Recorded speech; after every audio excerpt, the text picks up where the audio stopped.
Dicen que en la vida uno siempre puede volver a casa, pero ¿qué pasa cuando la propia sangre te cierra la puerta y te llama enemigo? Muchos creen que la traición viene de extraños de los que apenas conocemos. Yo también lo pensaba, hasta que mi propio padre me escribió un mensaje que rompió más que un vínculo: cortamos toda relación. No vuelvas jamás. ¿Alguna vez te han borrado de tu propia familia con una sola frase? Yo descubrí que la traición más dura no se mide en pesos ni en deudas, sino en el eco de esas palabras. Y lo más irónico fue la reacción de mi hermana, un corazón como si me hubieran mandado una foto de un perrito. Ese fue el comienzo del fin, o quizá el verdadero inicio de mi libertad. Era un martes cualquiera en Guadalajara durante la hora de la comida. Yo estaba en la oficina escuchando el zumbido de la máquina de refrescos del pasillo cuando vibró mi celular. Al mirar la pantalla vi el nombre de mi padre y sentí un peso en el estómago. El mensaje era corto, brutal, como un martillazo. Cortamos todo lazo.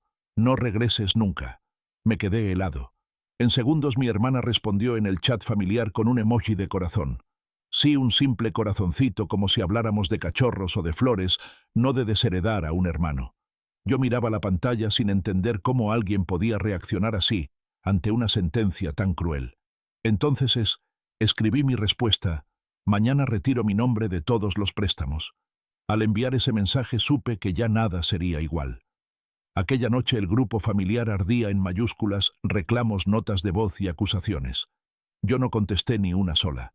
Mientras tanto recordaba cómo había llegado hasta ahí, años de cargar deudas que no eran mías, firmando como aval en préstamos que mi padre pedía para su constructora, respaldando créditos que mi hermano gastaba como si fueran premios de lotería. Para ellos, yo era el caballero confiable, el que siempre resolvía. Para mí, era una cadena invisible que cada día apretaba más. Esa misma semana, 2 días antes de aquel mensaje, ya había sentido el temblor bajo mis pies.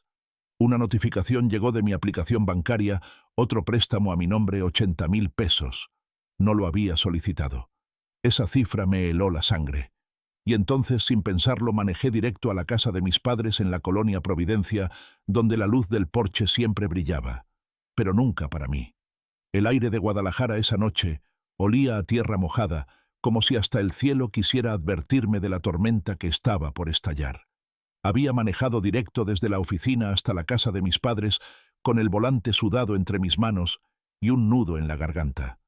Mi celular todavía mostraba la notificación del préstamo: 80,000 pesos a mi nombre. 80,000. Una cifra que para ellos era solo otra ayudadita, pero para mí era la prueba de que nunca me habían visto como hijo, sino como garantía bancaria. La luz del porche estaba encendida igual que siempre. De niño creí que ese foco era símbolo de bienvenida. Con los años entendí la verdad: esa luz brillaba para Derek, mi hermano mayor, el consentido. Para mí nunca. Toqué la puerta y fue mi madre quien abrió. Su sonrisa ensayada, la voz suave con ese temblor que usaba como arma: hijo. ¡Qué sorpresa!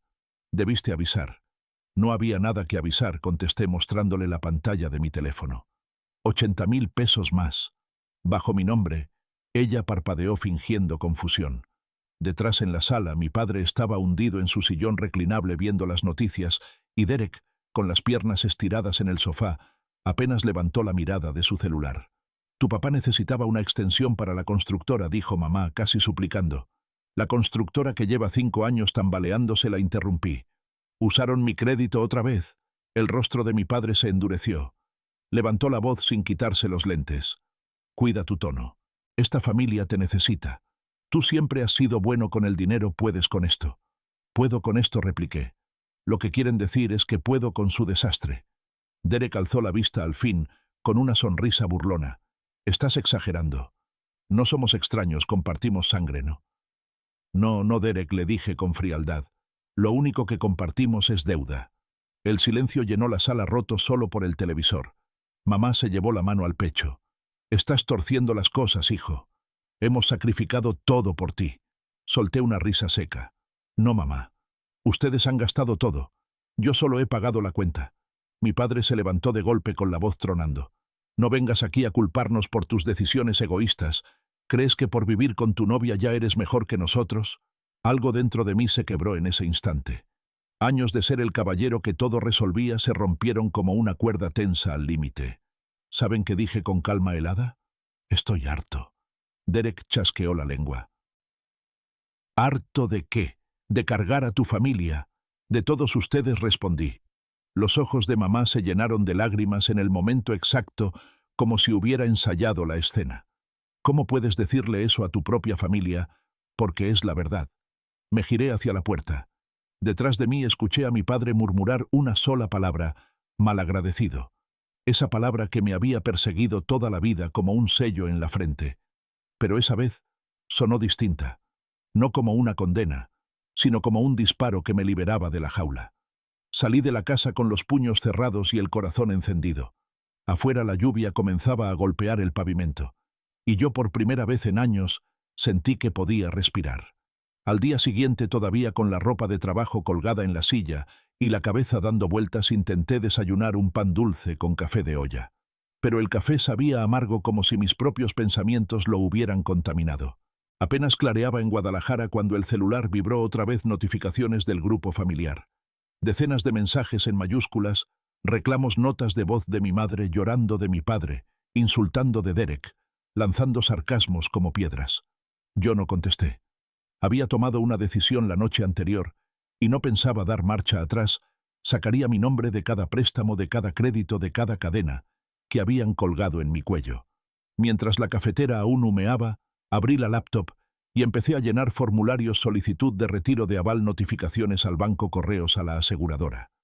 Cada clic era un acto de rebeldía silenciosa.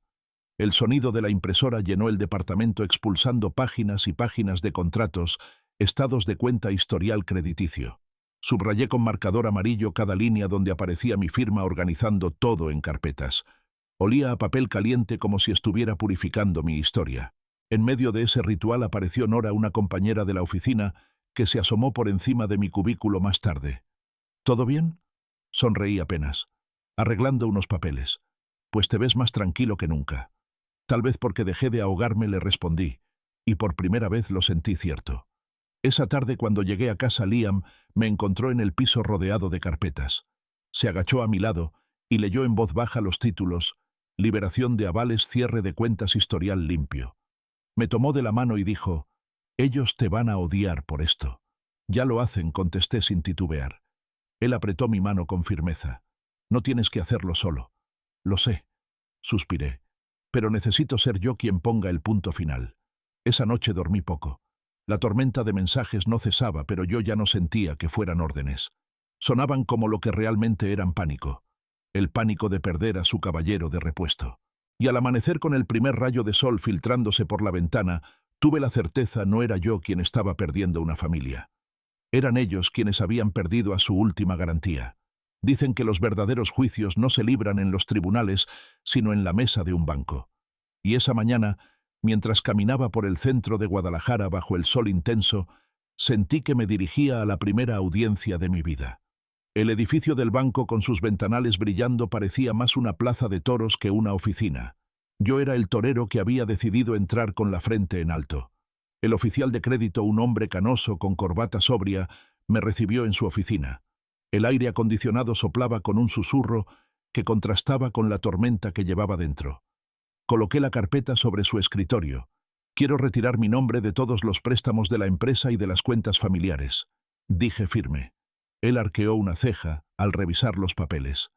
Esto no es sencillo. No es cosa de firmar y ya. Puede tardar varios días, incluso semanas. He hecho cosas más difíciles, le respondí con calma. Me miró fijamente, como midiendo si hablaba en serio. ¿Estás seguro? Las familias pueden quebrar por estas decisiones. Las familias también pueden destruirte si no pones límites, contesté. El sonido del sello golpeando, el oficial de crédito revisó mi expediente, y tras evaluar la sustitución de aval, el banco aceptó por escrito mi salida de cada crédito. Quedó asentado con el folio 24713 en la sucursal del centro. Cuando salí del banco, el calor de mediodía me golpeó el rostro, pero el aire se sentía más ligero. Caminé por la plaza de armas, escuchando el murmullo de los vendedores de nieves y el repique lejano de las campanas de la catedral. Cada paso era como si me despojara de un ladrillo que había cargado en la espalda. Esa noche la lluvia regresó.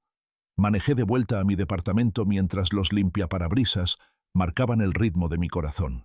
El celular vibraba sin descanso, llamadas de mi madre, de mi padre, de Derek. Los dejé sonar hasta que la batería casi muere. Al estacionar vi cómo las luces de la ciudad se reflejaban en el pavimento mojado como espejos rotos. Entré a casa, dejé las carpetas sobre la mesa y serví un vaso de agua. El silencio se extendió por el departamento como un bálsamo. Esa calma era extraña, casi sospechosa, pero también era la prueba de que el control había cambiado de manos. Por primera vez en décadas ellos eran los que estaban desesperados, y yo era el que respiraba en paz. Dicen que cuando uno deja de ser útil, los que antes te llamaban familia se convierten en verdugos. Y yo lo confirmé aquella mañana de sábado, cuando escuché el timbre de mi departamento sonar 2 veces cortas y secas como golpes en la puerta del destino.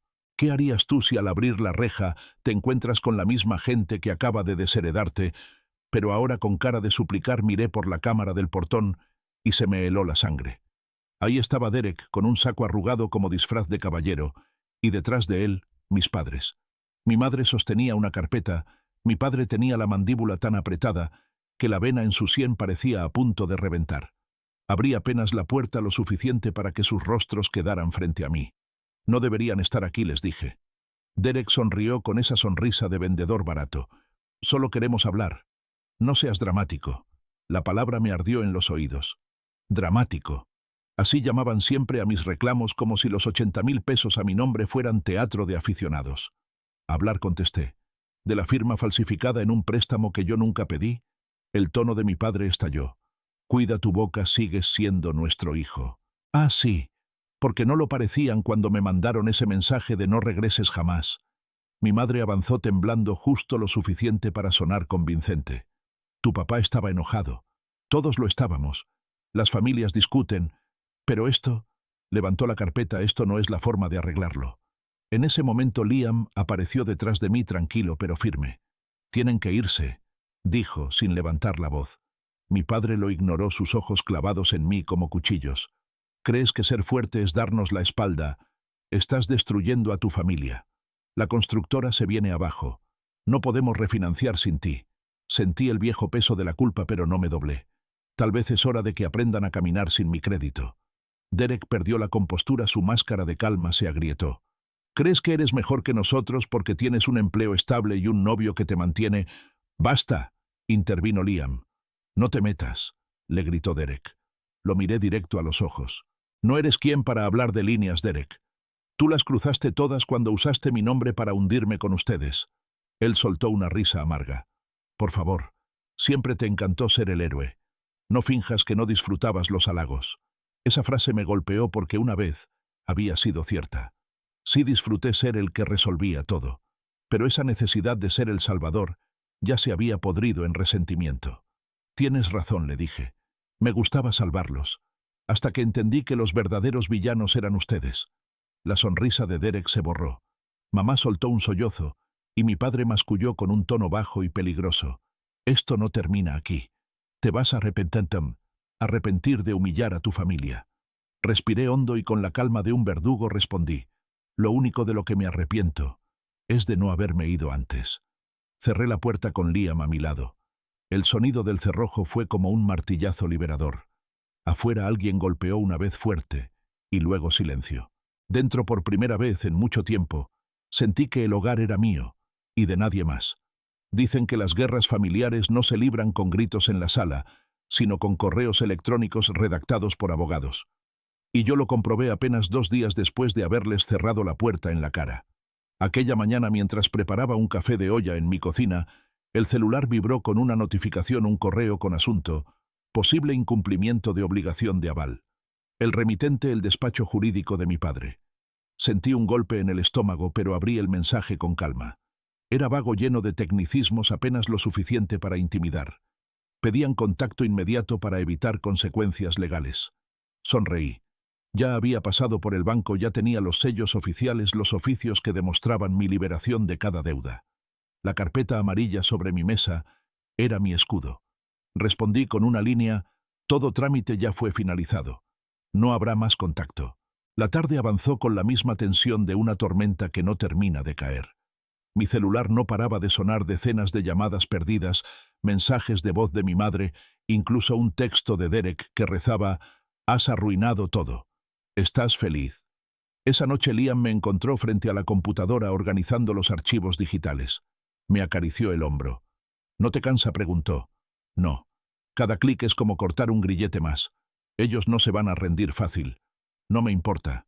Lo único que quiero es que entiendan que ya no tienen control sobre mí. Al día siguiente, mientras la ciudad despertaba con el bullicio de camiones y claxones, entré de nuevo al banco para confirmar el cierre. El oficial de crédito me saludó con una leve sonrisa. Todo se procesó. Usted ya no figura en ninguna cuenta. Sentí un alivio tan fuerte que tuve que apoyarme en la mesa. Gracias. A veces la familia pesa más que la deuda misma, dijo el hombre, como si supiera demasiado.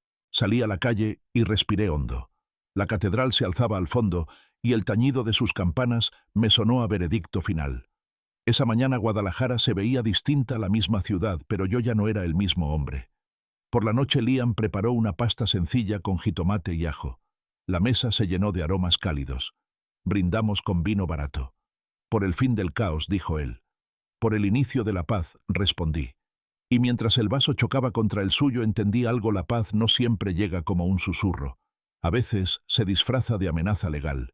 Dicen que cuando una familia pierde poder sobre ti, no busca justicia, busca venganza social. Y en México pocas cosas pesan más que el qué dirán. Una semana después de haber firmado mi libertad en el banco, el ataque cambió de escenario. Ya no eran correos de abogados ni mensajes desesperados. Ahora era mi propio vecindario el que comenzaba a mirarme con sospecha.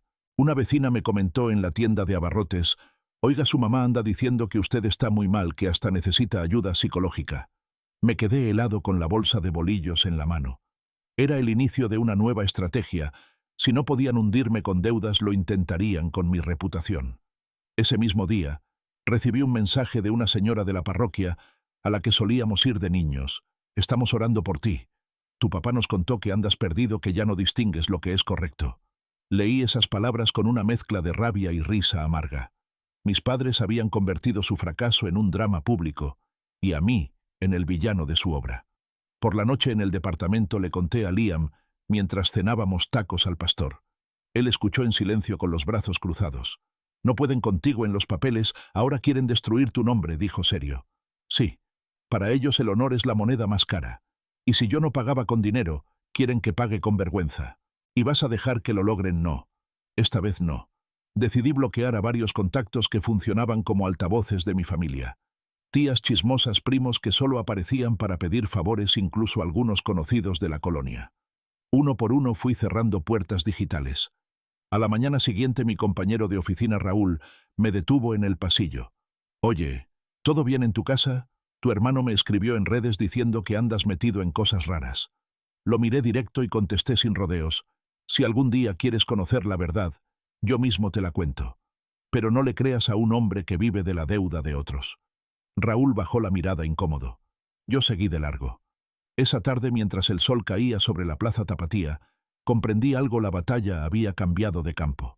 Ya no se trataba de préstamos, sino de mi honra. Y en este país, la honra se defiende como si fuera la última tierra fértil que te queda. En la vida siempre hay un momento en que la batalla privada se vuelve espectáculo público. Y para mí ese momento llegó un martes por la tarde en pleno horario laboral. Estaba revisando unos planos en la oficina cuando recibí un mensaje de Nora, mi compañera. «Alguien te espera en la recepción». Extrañado bajé por el elevador y al abrirse las puertas, ahí estaba mi madre, con la misma carpeta de siempre en las manos y esa expresión ensayada de víctima. Se levantó de golpe al verme. «Hijo, por favor, siéntate conmigo un minuto». La gente en la recepción giró discretamente la cabeza. Sentí sus miradas como cuchillos. Tragué saliva y respondí frío: «Estoy en horario de trabajo, mamá». «Será rápido», insistió extendiéndome las hojas. «Hablamos con un abogado. Dice que todavía puedes ser responsable. Hay vacíos legales, pero si cooperas lo arreglamos». El mundo me dio un vuelco. «¿Vacíos legales? ¿De qué hablas? Conservamos copias de todos tus documentos desde que vivías en casa», dijo sin pestañear. Me quedé de piedra. Eso significaba que habían guardado mis archivos personales incluso antes de que me mudara. «Eso no es previsión, mamá. Eso es ilegal». Su cara se endureció de pronto, dejando atrás la dulzura fingida. «No seas dramático. Solo queremos ayudarte a que esto no se salga de control». Reí con amargura. Ayudarme. Lo único que quieren es mantenerme atado. Me di la vuelta hacia el elevador. Ella intentó agarrarme del brazo. No puedes seguir así. Ya lo hice. Le solté y me zafé de su mano. Al cerrarse las puertas del elevador, mis manos temblaban, pero dentro de mi cabeza reinaba una voz clara. Ya no pueden tocarme. Esa noche cambié todas mis contraseñas, bancos, correos, hasta el buzón de voz. Cada puerta digital que alguna vez pudieron forzar, la cerré con doble cerrojo. Al terminar me serví un tequila en la cocina y lo bebí de un trago.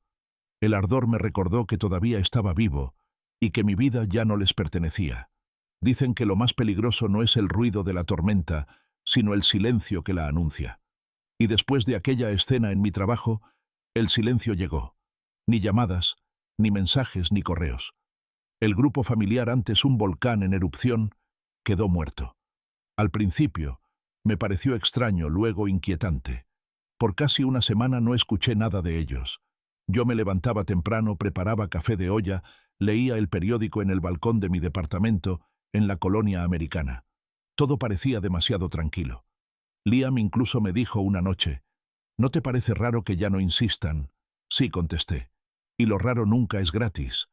Tenía razón. Al octavo día me llegó un correo con un remitente imponente: Miller y Sánchez, Grupo Legal Asociado. El asunto era frío: notificación de posible obligación financiera. Abrí el archivo y encontré un texto vago calculado para asustar. Hablaban de responsabilidad compartida y acciones legales inminentes. Ni cifras claras ni contratos. Solo humo. Sonreí con ironía. Mi abogado ya había confirmado que todos mis trámites estaban cerrados, sellados y archivados. Ese correo era puro teatro. Respondí con una sola línea: no habrá más contacto. Atentamente. Esa noche, cuando Liam llegó con una botella de vino barato, brindamos de nuevo. Por el fin del caos, repitió él. Por el inicio de la paz, contesté. Pero la paz no es un estado eterno. Es apenas un descanso entre batallas. Y yo lo confirmé cuando días después empezaron a llegar los rumores por otros canales. Una prima me escribió en redes sociales: oye, tu mamá dice que estás en crisis, que no sabes lo que haces. Todo bien. No me sorprendió. Era la nueva estrategia. Si no podían doblarme con deudas ni con abogados, lo intentarían con el cuchillo más filoso de todos: la opinión pública. Apagué el celular y miré a Liam, que cocinaba en la cocina. El aroma de ajo y jitomate llenaba el aire. Le dije: ahora quieren matarme socialmente. Pues que lo intenten, respondió él sin dejar de revolver la olla. No se puede destruir la honra de alguien que ya decidió no vivir de apariencias. Lo observé en silencio. Tal vez tenía razón. Pero en México, el qué dirán es veneno lento. Y yo sabía que la verdadera prueba apenas comenzaba. Dicen que los domingos son para la paz, pero el mío se convirtió en un campo de batalla disfrazado de misa. Ese día acompañé a Liam a la iglesia de San Francisco, en pleno centro de Guadalajara. Quería rezar, despejar la mente, sentir un poco de calma entre los muros antiguos que olían a incienso y piedra húmeda. Me senté en una de las bancas de madera intentando escuchar el canto del coro. Y entonces la vi. Mi madre, con su rebozo oscuro y la mirada calculada, hablando con dos vecinas al final del pasillo. Sus labios se movían rápido, su mano en el pecho, y las otras señoras me miraban con lástima. En cuestión de segundos, entendí el guión. Yo era el hijo descarriado, el ingrato, el que había abandonado a su familia. Una de las vecinas se me acercó después de la misa. «Estamos rezando por ti», dijo tocándome el hombro. «Tu mamá sufre mucho, pero no te preocupes. Todo se puede perdonar». Sentí un calor amargo subir por mi garganta. ¿Perdonar qué? Liberarme de las cadenas que ellos mismos me pusieron. Tragué saliva y respondí con frialdad: «Gracias por sus oraciones. Pero la verdad no se reza, se enfrenta». Liam me tomó de la mano y me sacó de la iglesia. Afuera la plaza bullía de familias comprando elotes y raspados. La normalidad de la gente me contrastaba con el torbellino que llevaba dentro. «Ellos creen que si ensucian tu nombre recuperan el control», me dijo él. «Sí, y en este país el honor vale más que la cartera». Esa tarde recibí otro mensaje, ahora de un viejo amigo de la preparatoria. «Oye, tu papá me contó que andas endeudado hasta el cuello. Si necesitas ayuda, dime». Reí con amargura. No solo me habían usado, ahora intentaban pintarme como un fracasado ante todos. Era una guerra de relatos, y yo sabía que si no hablaba la versión de ellos, se volvería la verdad para muchos. Encendí la computadora y abrí un documento nuevo. Comencé a escribir todo: fechas, préstamos, contratos, capturas de mensajes, notas de voz. Cada detalle era un ladrillo en la muralla que pensaba levantar. Si ellos querían exponerme, yo iba a exponerlos con pruebas, no con lágrimas. Esa noche, mientras guardaba los archivos en una carpeta marcada, Honor, me di cuenta de algo: no era solo una pelea por dinero. Era una lucha por mi nombre. Y yo no pensaba perderlo. Dicen que la mentira, cuando se repite lo suficiente, termina pareciendo verdad. Y mi familia estaba dispuesta a repetirla hasta que todo Guadalajara la creyera. Era jueves por la mañana cuando recibí un sobre en la portería de mi edificio. No tenía remitente, solo mi nombre escrito con letra apretada. Al abrirlo encontré copias borrosas de contratos con mi firma, o al menos una imitación torpe de ella, y una nota al pie. Sabemos lo que hiciste. Coopera y esto no se hará público. Me quedé helado. No solo estaban usando mis documentos antiguos, ahora los manipulaban para fabricarme culpabilidades. Era su jugada más baja, pero también la más peligrosa. En México, la palabra fraude puede arruinar a un hombre antes de que un juez diga algo. Esa tarde fui directo con mi abogado, el licenciado Herrera, un hombre serio que olía siempre a tabaco. Revisó las hojas bajo la luz de su escritorio. Son burdas, pero si las muestran a alguien que no sepa, podrían causarte problemas, dijo ajustándose los lentes. ¿Qué hago? Guardar cada prueba, cada correo, cada sobre. No respondas a provocaciones. La mejor defensa será el expediente limpio que ya tenemos. Salí de su oficina con la carpeta en el brazo y una mezcla de rabia y determinación. Mientras caminaba por la avenida Juárez, con los camiones pitando y la gente comiendo tortas ahogadas en los puestos, entendí que esta guerra ya no era familiar, se había convertido en una disputa de honor público. Por la noche, sentado en el balcón de mi departamento, le conté a Liam todo. Él escuchó en silencio, con la mirada fija en el horizonte de luces. Ellos creen que el miedo te va a doblar, dijo al fin. Pero el miedo ya no es tuyo, es de ellos. Lo sé, y por eso voy a pelear con lo único que nunca pudieron manipular: la verdad. Guardé el sobre junto con el resto de mis carpetas. Cada página falsa sería paradójicamente otra prueba de su desesperación. Y en mi pecho, en lugar de angustia, sentí un fuego frío, controlado, el que solo arde cuando un hombre está listo para enfrentar a sus verdugos en su propio terreno. Dicen que la verdad no necesita gritar para imponerse, pero a veces conviene mostrarla frente a testigos. Y yo lo comprobé en la notaría, donde la historia de mi familia iba a encontrar su espejo más cruel. El licenciado Herrera me aconsejó llevar todo mi expediente para dejar constancia oficial. Entré a la notaría con la carpeta bajo el brazo, el corazón latiendo fuerte, pero el rostro sereno. El notario, un hombre de bigote canoso, me recibió con formalidad. ¿Así que quiere protocolizar la liberación de sus obligaciones? Sí. Y además registrar estas pruebas, dije, colocando sobre la mesa tanto los documentos legítimos como las copias falsificadas que había recibido. El notario alzó las cejas al compararlas. Es evidente que aquí hay una falsificación. Con esto usted queda protegido. Con las copias apócrifas en mano, mi abogado presentó denuncia por falsificación de firma ante la Fiscalía. El notario dejó constancia de ello en el protocolo. En ese momento, como si el destino hubiera querido espectáculo, la puerta de la oficina se abrió, y entraron mis padres con Derek detrás. Habían sido citados para un trámite relacionado con la constructora. Nuestros ojos se cruzaron como cuchillos. Mi padre, con voz grave, soltó: «Vienes a destruirnos frente a extraños». Yo me levanté despacio, mirándolo a los ojos. «No vengo a defenderme frente a la ley. Porque ustedes ya no son familia, son acusadores». Derek bufó, intentando sonar seguro. «Nadie te va a creer, siempre fuiste el dramático». El notario carraspeó, interrumpiéndolo con frialdad. «Aquí no se trata de creer, joven. Se trata de documentos, sellos y firmas». El silencio cayó como un telón. Vi cómo la seguridad en sus rostros se desmoronaba. Por primera vez, ellos eran los que estaban acorralados. Al salir de la notaría, el sol de Guadalajara caía fuerte sobre la acera, pero yo caminaba ligero. La gente cruzaba con bolsas de mandado, niños corrían detrás de globos, y yo sentía que respiraba un aire nuevo. Esa noche en casa puse la carpeta sobre la mesa y le dije a Liam: «Hoy no solo recuperé mi nombre. Hoy los expuse en el único lugar donde no pueden manipular ante la ley». Él me abrazó fuerte. «Entonces ya no es una lucha por sobrevivir. Es la dignidad que estás reclamando». Y supe que tenía razón. La dignidad es el único patrimonio que nunca deben arrebatarle a un caballero. Dicen que la memoria es un arma de doble filo, a veces consuela, a veces duele más que la herida original. Esa noche, después de salir de la notaría mientras guardaba los documentos en un cajón, me vinieron recuerdos que no pedí. Me vi de niño sentado en la mesa de la casa vieja en Tlaquepaque. Mi padre me ponía una mano en el hombro y decía: «Eres el que nos mantiene unidos, hijo. Tú eres la fuerza de esta familia». En aquel entonces lo creí un halago. Ahora, recordándolo con las carpetas de deudas sobre la mesa, entendí que no era elogio sino advertencia. Yo era el pegamento que ellos pensaban usar hasta que me secara. Mientras ese eco me perseguía, llegaron nuevos rumores.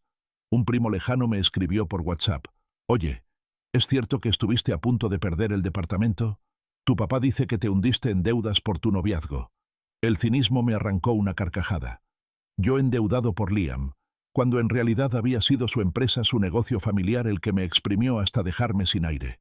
Le respondí con calma: «Dile a mi papá que esta vez se quedó sin caballero que le sostenga las mentiras». Bloqueé el número sin esperar respuesta. Esa misma semana, en la fonda donde suelo comer pozole los viernes, escuché a dos conocidos murmurar mi nombre. Uno de ellos dijo: «Dicen que se volvió loco, que anda peleado con todos». El otro contestó: «Pues raro no me parece. Siempre fue el raro de la familia». Sentí que la sangre me hervía, pero me contuve. Pagué la cuenta y salí sin mirar atrás. Mientras caminaba por la plaza pensé que tal vez ese era el último golpe que les quedaba. Si no podían vencerme en los papeles, me destruirían en la narrativa.